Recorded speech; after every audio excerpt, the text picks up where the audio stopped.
Two black twin sisters arrive early, tickets in hand, only to be blocked at the gate while other passengers walk past them. Accused, humiliated, and labeled suspicious, they watch their plane depart without them. As security closes in and phones start recording, one quiet call is made, and everything is about to change. The terminal at Aurora International Airport pulsed with motion, rolling luggage, blinking departure boards, the sharp echo of announcements bouncing off glass walls. Travelers rushed past Gate A-17 with the practiced urgency of people who believed time bent for them. For Amara and Aisha Cole, time had just stopped. They stood side by side at the boarding counter, identical in posture and calm, their navy coats pressed, hair braided neatly back. 16 years old. Straight-A students. First time flying alone. Their boarding passes rested on the counter. The gate agent scanned the first. Beep. Scanned the second. Nothing. She scanned again, harder this time, as if force might fix it. Her lips tightened. "Step aside," she said, sliding the passes back without meeting their eyes. Amara blinked. "Is something wrong, ma'am?" The agent glanced past them at the line forming behind. "Your tickets require additional verification." Aisha leaned forward.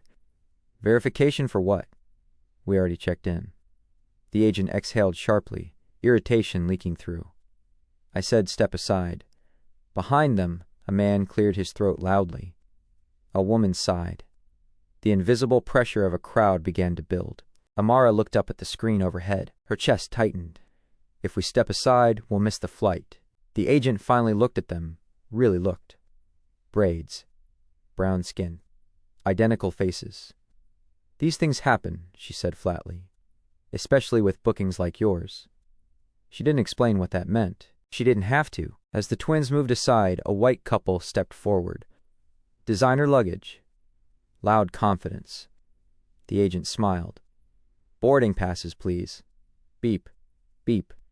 "Enjoy your flight." They walked straight through. A businessman followed. Then a family.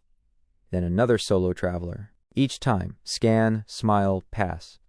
Aisha's hands curled into fists. "They're letting everyone else board." Amara nodded slowly. "I know." The jet bridge door began to close. "Excuse me," Amara said, stepping forward again, voice steady. "We were here on time. Our seats are confirmed." The agent's jaw set. "You need to go to customer service." "But the flight is closed." Aisha's voice trembled. "We're minors." "We're flying alone." The agent shrugged. "Not my problem." The door sealed shut with a hollow thud.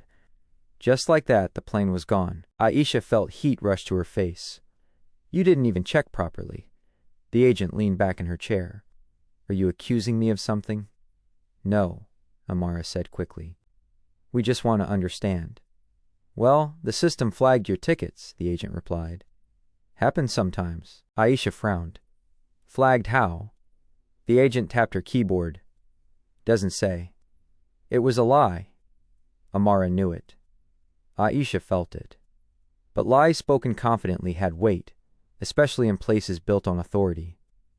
A man nearby muttered loudly, "If you can't afford business class, don't buy fake tickets." A woman laughed. Someone lifted a phone. Aisha's throat tightened. "We paid for these." The agent stood abruptly. "I'm calling security." "For what?" Amara asked. "Disrupting boarding." The airport officer approached slowly, hand resting near his radio. He didn't look angry. He looked bored. "What's the issue?" he asked. "These girls are refusing to accept they missed their flight," the agent said. "They're being aggressive." Aisha's head snapped up. "We haven't raised our voices." The officer's eyes flicked over them, then back to the agent. "Ma'am?" "They're creating a scene." Amara inhaled slowly. "Officer, our boarding passes were valid." "We were denied boarding without explanation." The officer sighed. "You should have arrived earlier." "We were here an hour early," Aisha said. The agent shook her head. "System says otherwise." Another lie. The officer didn't challenge it. He never checked the system himself. That was the moment Amara understood something important. This wasn't a mistake. It was a decision. Passengers slowed their steps. Whispers grew louder. "Probably standby tickets." Kids flying business class? Yeah, right. Scam artists are getting younger. Aisha felt tears burning behind her eyes. She clenched her jaw, refusing to cry. Amara reached for her sister's hand, squeezing gently. We're not going to argue, Amara said calmly. We just need help.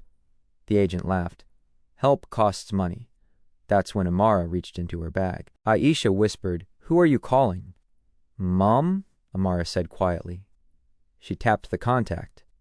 The phone rang once, twice. Sweetheart? A familiar voice answered. Calm, warm, powerful. Did you land? Amara swallowed. No, Mum. We were denied boarding. There was a pause. Then, very softly, Put me on speaker. Amara did. My daughters were removed from a confirmed flight, the voice said evenly. May I ask why? The agent scoffed. And who exactly are you? This is Dr. Aisha Cole, the voice replied. Group Chief Executive Officer of Aerolux International Airlines. Silence fell like a dropped glass. The officer straightened. The agent laughed nervously. That's not funny. Dr. Cole's voice didn't change. Gate Agent ID 4472. I am currently viewing your terminal activity. You placed a manual hold on 2 valid tickets at 1642. The agent's face drained of color. I want the reason, Dr. Cole continued. Now, the agent stammered. It was a routine security check. Routine checks require documentation, Dr. Cole replied. Read the note you entered. The agent stared at her screen. She didn't speak. Read it, Dr. Cole said again. Passengers leaned closer. Phones were no longer discreet. The officer cleared his throat. Perhaps we should move this somewhere private. No, Dr. Cole said sharply. Public humiliation deserves public accountability. A murmur rippled through the crowd. Finally, the agent whispered, Unverified passenger profile. Dr. Cole exhaled slowly. Translation? Silence. I'll translate, Dr. Cole said. You assumed 2 black teenage girls flying business class must be fraudulent. The agent shook her head. That's not. It is exactly what you meant, Dr. Cole said. And because of that assumption, you violated company policy, federal aviation law, and basic human decency. The officer stepped back. Someone in the crowd gasped. Dr. Cole's voice hardened. Effective immediately, Gate A-17 operations are suspended. The agent's eyes widened. You can't do that. I just did, Dr. Cole replied. I am also grounding flights B-42 and C-19 pending audit. A man in a tailored suit rushed over. Dr. Cole, Marcus Reed, Regional Director. We're handling it. You failed to, she said. Which is why I am. She turned back to her daughters. Are you hurt? Aisha shook her head, tears finally falling. They treated us like criminals. I know, Dr. Cole said softly, and I'm proud of how you stood your ground. Then her tone sharpened again. Agent 4472, you are suspended pending termination. Officer, your incident report will be reviewed for negligence. Yes, ma'am, the officer said quietly. Airport executives arrived within minutes. Apologies spilled out in rehearsed phrases. The twins were escorted to a private lounge. But Dr. Cole wasn't finished. By morning, footage of the incident was everywhere. Hashtag Atia17. Hashtag flying while black. Hashtag CO called. Aerolux stock dipped 6%. 3 managers were fired. 2 security contractors lost their clearance. Mandatory bias retraining became policy across all hubs. And a new rule was added, quietly, internally. Any manual boarding denial requires dual authorization and recorded justification. That evening, Amara and Aisha boarded a flight. This time, no stares. No whispers. Just a handwritten note on their seats.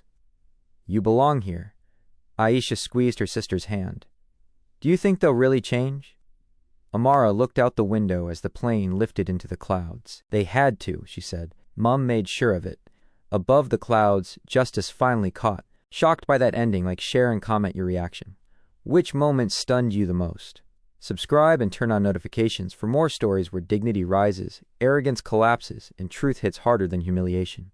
Your comments help these stories reach millions